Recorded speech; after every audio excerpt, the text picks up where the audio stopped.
पिछले एपिसोड में दी terror of वक्कर्स hostel में जैनुल मकरानी और उसके दोस्तों ने एक मजेदार पिकनिक एंजॉय की थी। लेकिन जब वो हॉस्टल वापस आए तो कुछ अजीब लगा, जैसे कुछ गड़बड़ है। माहौल बदल गया था, एकदम भारी और डरावना सा हो गया था। ये क्या है? असद मकरानी बोला। कुछ तो गड़बड़ है। जैनुल को भी ऐसा ही लगा। उसने अपने दोस्तों से कहा कि वो सबूत ढूंढे। उसे यकीन था कि हॉस्टल की दीवारों के अंदर कुछ बहुत गलत हो रहा है। हॉस्टल के अंदर विंक्स और बेला चंबल अजीब तरीके से बिहेव कर रहे थे। पानी लाने के लिए वो हमेशा बेसमेंट का रास्ता चुनते थे। एक दिन विंक्स को एक पुरानी धूल भरी किताब मिली जो काले जादू और पुराने रिचुअल से भरी थी। विंक्स अपनी आंखों में एक रहस्यमयी दर्द लिए किताब छुपा लेता है। वो हमेशा एक हिडन मेनेस की फीलिंग देता था, जिससे वो सबके लिए एक रहस्य बना रहता था। बेला अपने असली इरादे छुपाते हुए ऐसे एक्टिंग करती थी जैसे पानी लाना ही उसका सबसे इंपॉर्टेंट काम हो। लेकिन कुछ और भी था, कुछ सिनिस्टर चल रहा था। ये दोनों डेफिनेटली कुछ छुपा रहे हैं, जैनुल ने कहा। लगता है ये पुरानी चीजें ही यहाँ की डिस्टर्बेंस का कारण है। और जांच करने पर जैनुल और उसकी टीम को बेसमेंट में और भी डरावने सीक्रेट्स मिले। पुरानी किताबें, तलवारों के निशान और अजीब सिंबल्स हर कोने में छुपे हुए थे।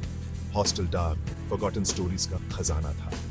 विंक्स और बेला की अपनी एक सीक्रेट दुनिया थी जिसे हॉस्टल के बाकी लोग नहीं जानते थे।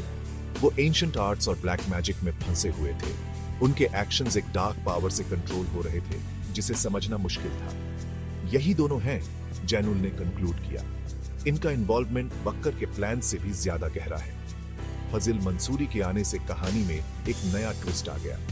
एक अमीर बिजनेस टाइकून हॉस्टल में उसकी मौजूदगी कुछ शेडी डीलिंग्स की तरफ इशारा करती थी। जैनुल को शक था कि अफजल का इन एंशिएंट सीक्रेट्स को अनअर्थ करने में हाथ है। फजिल मंसूरी का नाम सुनते ही मुझे बेचैनी होती है, जैनुल ने कहा। लेकिन उसका असली कनेक्शन क्या है? एक रात विंक्स और बेला बेसमेंट में अपनी डार्क एक्टिविटीज में और भी डूब गए। उन्होंने एंशिएंट टूल्स और मंत्रों का यूज करके रिचुअल्स परफॉर्म किए, ऐसी फोर्सेस को बुलाया जो केओस ला सकती थी।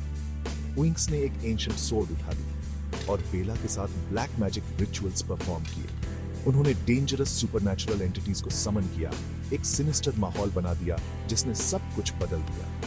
ये रियलाइज करते हुए कि विंक्स और बेला ने एक मलेवलेंट सुपरनैचुरल फोर्स को समन कर लिया है, जैनुल और उसकी टीम ने बदलते हॉस्टल एनवायरनमेंट को समझने की कोशिश की। वक्कर के असली इंटेंशंस को अनकवर करने के लिए उन्हें इन डार्क सीक्रेट्स को डिसाइफर करना था।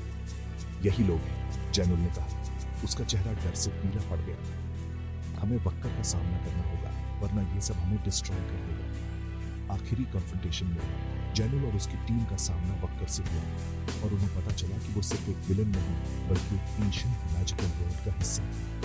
विंक्स और बेला की मदद से वक्कर के प्लान्स रिवील हुए, लेकिन बहुत देर हो चुकी है। हॉस्टल का माहौल अब पूरी तरह बदल चुका है। अब वह एक सुपरनैचुरल फोर्स का राज्य था जो कंट्रोल से बाहर। असली टेरर तो अभी शुरू ही हुआ था।